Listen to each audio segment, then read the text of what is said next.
Bonjour, je m'appelle Gilles Rossary-Langlais et vous écoutez Au monstre que nous sommes, le podcast d'humeur et d'opinion.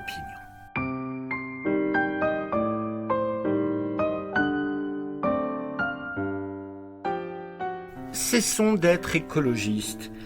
Podcast en 4 épisodes. 3e épisode, Consumare ergo sum.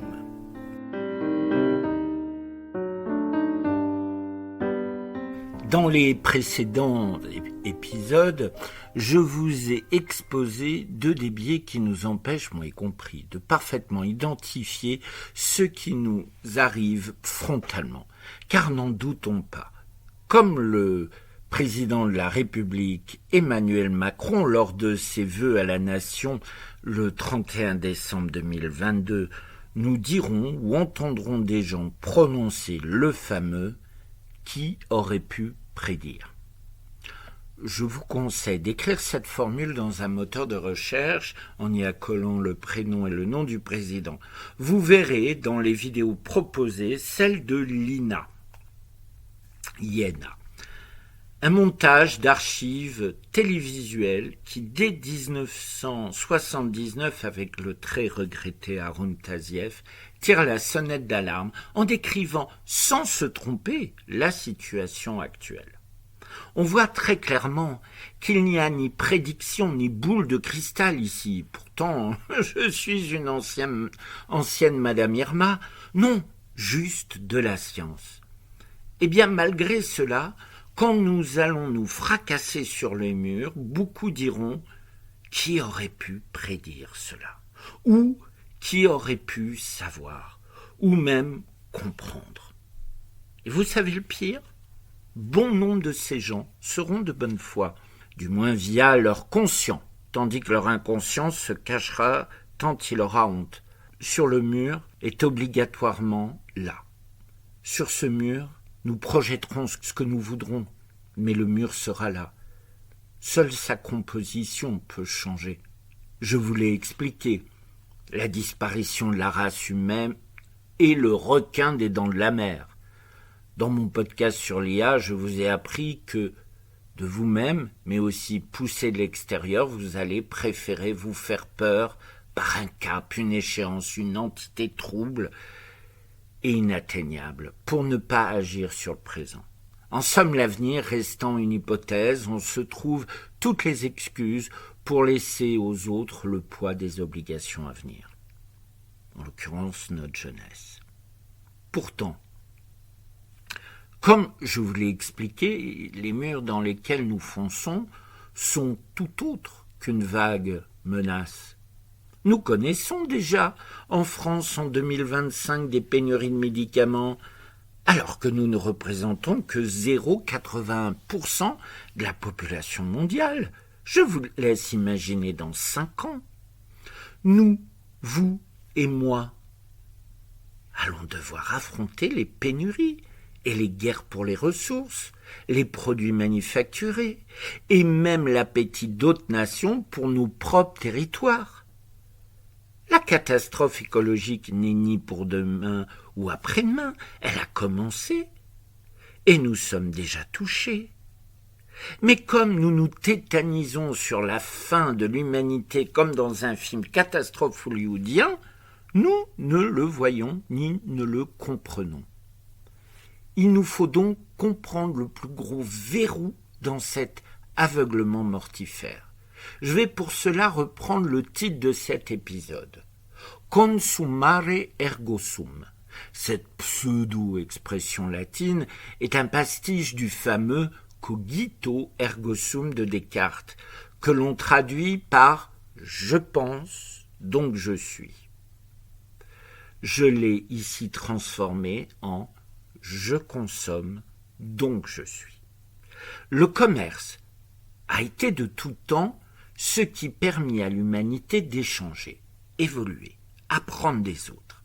Ces échanges apportèrent aussi des mélanges entre ethnies, renforçant, modelant nos biologies. Nous le voyons toujours de nos jours, Quand par exemple, je ne sais pas, par exemple une africaine subsaharienne a un enfant avec un asiatique, on constatera immédiatement le mélange des gènes propres aux parents ressortir dans les traits de leur descendance. Ce fait, qui de nos jours n'entraîne que peu d'intérêt, sauf pour les ayatollahs des pseudo-races devant rester purs, pourtant ces mélanges façonneront notre monde. Le négoce permettra ce grand brassage planétaire. Or, si le commerce est prépondérant à l'évolution et à l'expansion de l'humanité, la définition du consommateur moderne ne ressemble en rien à celui de nos ancêtres, car il n'y a plus rien à voir et poussé à un point inédit. Comme pour les carlins. Vous savez, ces petits chiens dont on vient d'interdire leur reproduction. Pourquoi ? Car nous avons tellement croisé sa race et avons sélectionné ceux avec les caractéristiques qui plaisent le plus, mais nous avons tout bonnement oublié que c'est un être vivant. Il n'y a plus rien à voir. Si bien que cette morphologie, qui fait craquer les gens, les empêche, les carlins, entre autres, de respirer normalement, les faisant souffrir et abîmant cœur, poumon, cerveau. Déjà, il y a pour ce chien-là la parabole de la relation de l'humain avec le reste du vivant et de l'inerte de notre planète. Le croiser au point de ne plus être viable, sorte de peluche de chair et de sang. Pour l'inerte, nous faisons de même. Le simple exemple de la chaîne de montagnes des Appalaches en Amérique du Nord. L'homme, pour les minerais et le gaz de schiste, a rasé dans certains endroits carrément les montagnes. Oui, on parle de montagnes. Imaginez cela pour les Alpes, les puits des volcans d'Auvergne ou les Pyrénées. Déjà, pour l'identité d'un territoire, pour les traditions des peuples y vivant, ceci est monstrueux. Mais en plus, cassant les barrières naturelles que forment les montagnes, les climats locaux changent. Les vallées, où poussent fruits et légumes, ne sont plus tempérées. Les villes, par exemple, protégées avant des cisaillements des vents, se retrouvent face à des défis insolubles. Et j'en oublie.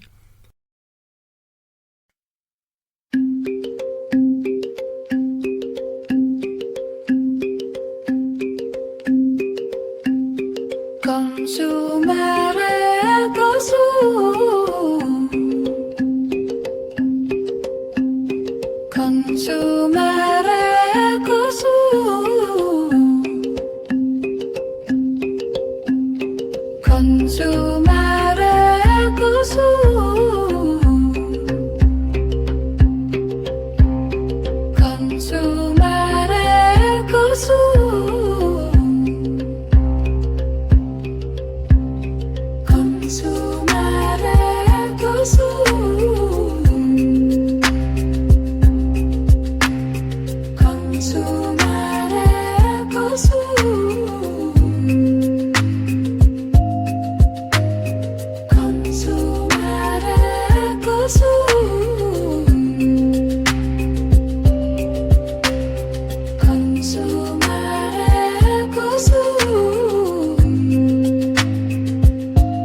venez d'écouter Consumare ergo sum.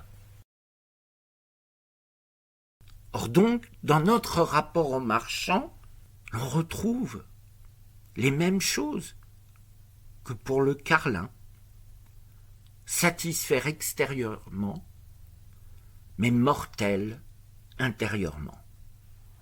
Car en quoi notre consommation actuelle rappelle ce qui fit se développer l'humanité ? Prenons la notion de l'échange.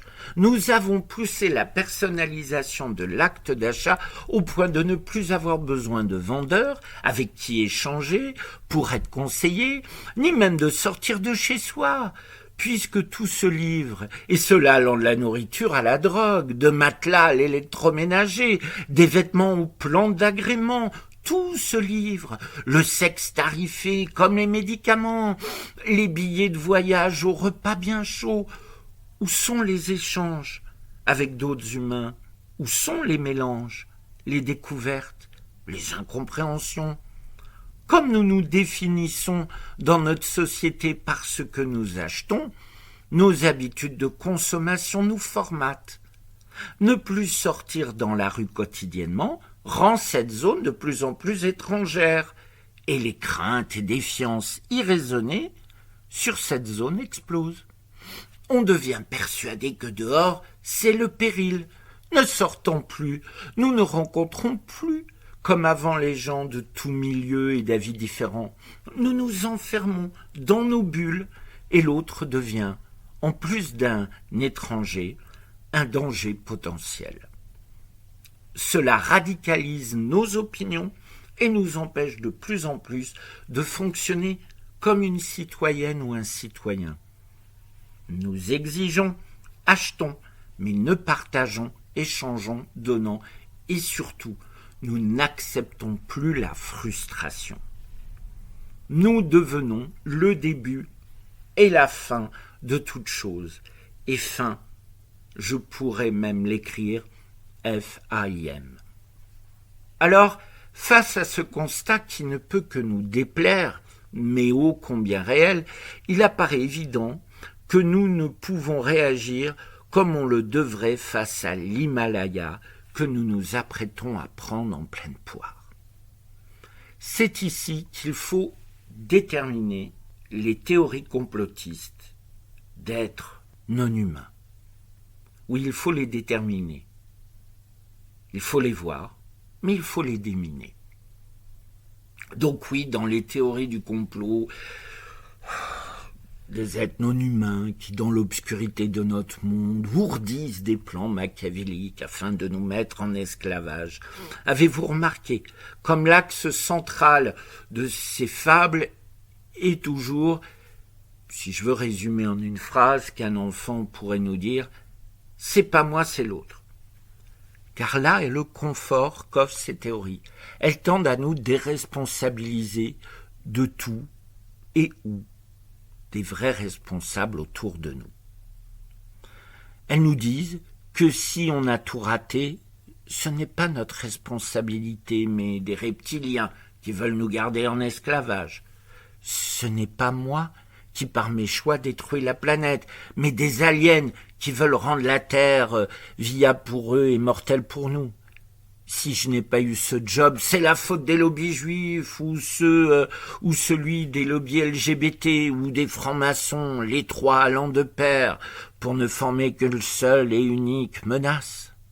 Si je suis violent avec mon épouse, mes enfants, c'est parce que la CIA ou le Mossad envoient des ondes qui me rendent fou.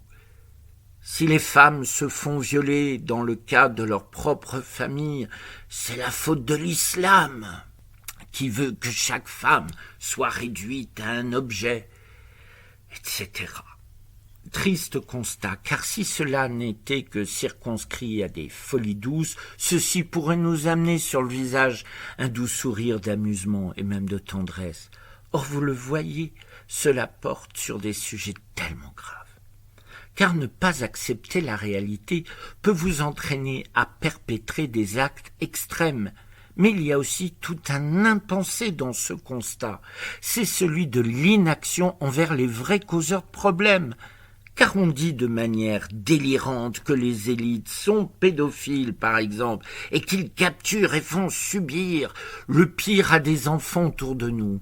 Cela oriente recherche et vigilance sur un angle si faible que ce quelques cas monopolisent tout un spectre déjà saturé d'informations délirantes. Car oui, il y a des déviants à appréhender, partout. Mais sincèrement, il ne faut pas avoir voyagé en dehors de son pays et des villages pour touristes pour ne pas avoir constaté que le tourisme sexuel et pédophile se trouve dans tous les pays pauvres. Ce sont les tours opérateurs qu'il faut surveiller, les déplacements suspects. Il faut laisser travailler en sous-marin les justices du monde entier entre elles, sans créer des interférences. En revanche, appuyer sur nos politiques pour donner des moyens aux services couvrant ces affaires. Car le commerce que nous affectionnons tellement est aussi celui d'enfants vendus dans leur pays.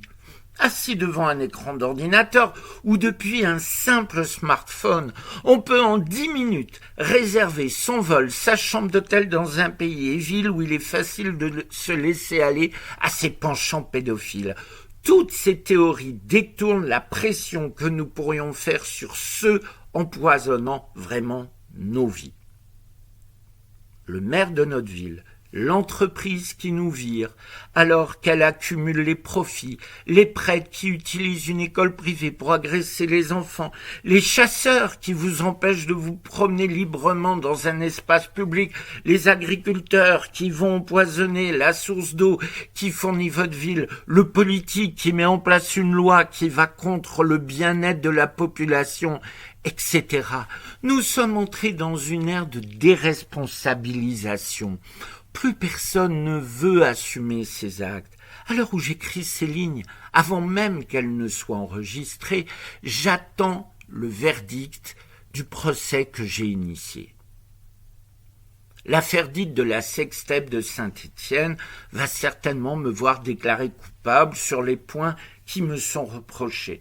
Les autres acteurs de cette sordide histoire étaient persuadés que jamais je ne dénoncerais tout cela. Car étant impliqué, je vais moi aussi subir le poids de mes actes. Or, j'ai assumé. Mais alors, pourquoi parler de cela ici ? Car à un moment du procès, la présidente m'a dit « Monsieur Rosary-Langlais, je ne sais pas quoi penser de vous. » Elle dit alors que se termine une première longue journée de multiples dépositions. Cette femme a l'expérience certaine, à l'intelligence éclatante et à l'humour circonstancié, donc cette magistrate émérite, elle aussi, s'est retrouvée pendant un tout petit temps, décontenancée devant quelqu'un qui assume ses responsabilités.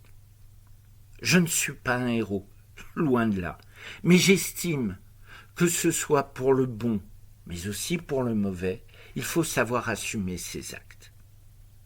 Mais vous allez me dire pourquoi aborder ce moment judiciaire que je viens de connaître ici, dont le sujet de ce podcast est l'écologie et non la justice ou la probité.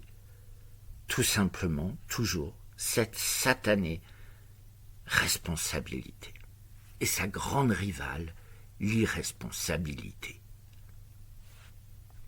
Regardons-nous, nous tous, pour ne serait-ce se sentir un tant soit peu responsable de quoi que ce soit, il faut avoir un lien même ténu avec la réalité de nos choix, de nos actions.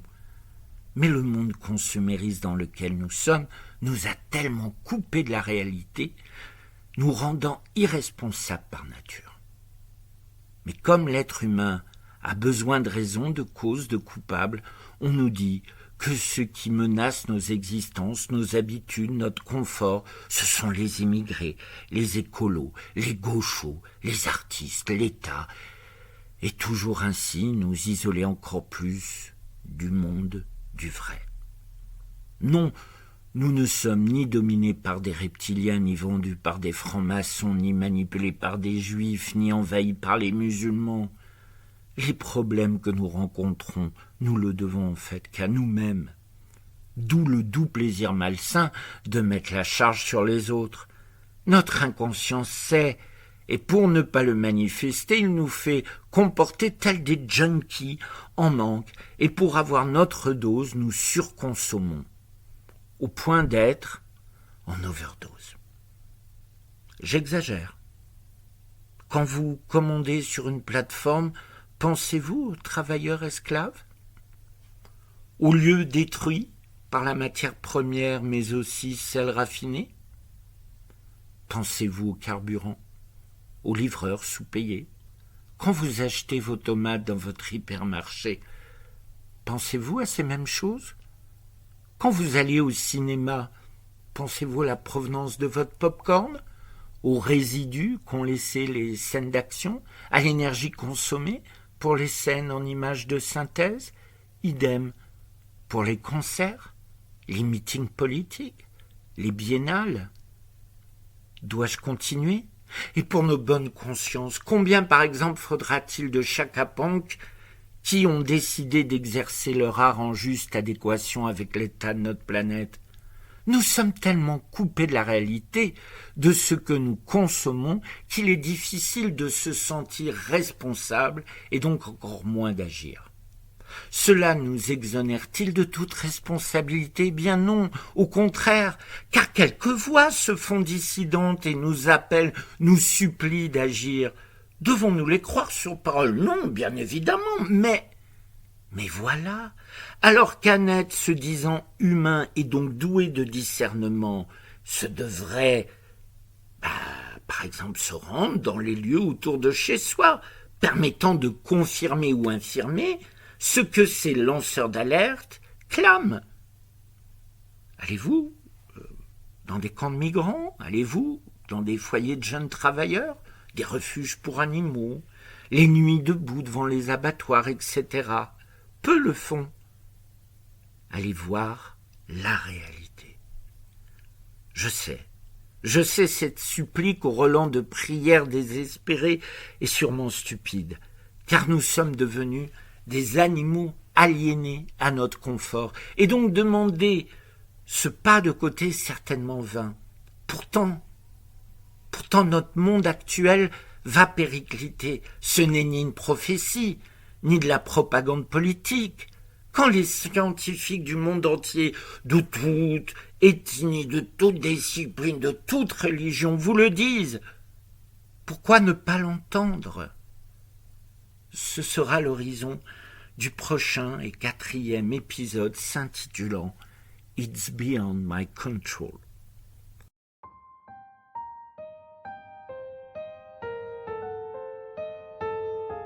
Je m'appelle Gilles Rossary-Langlais, vous venez d'écouter Consumare Ergo Sum, 3e épisode de Cessons d'être écologistes.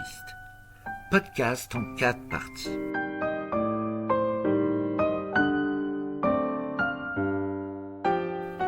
Au monstre que nous sommes, le podcast d'humeur et d'opinion.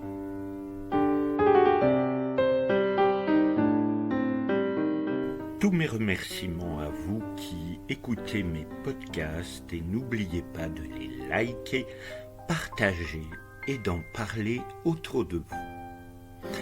Merci au photographe Laurent d'Oliveira pour la photo originale. Montage photo grâce au logiciel Banana et Imagen. Vidéo et présentation des épisodes réalisés grâce au logiciel VO3, Agen et Canva. Musique du générique composée et interprétée par Endong. Interlude musical, texte de Gilles Rossary-Langlais, composition Gilles Rossary-Langlais et le logiciel Suno, interprétation par le logiciel Suno. Écriture et lecture du podcast Gilles Rossary-Langlais. Au monstre que nous sommes, le podcast d'humeur et d'opinion.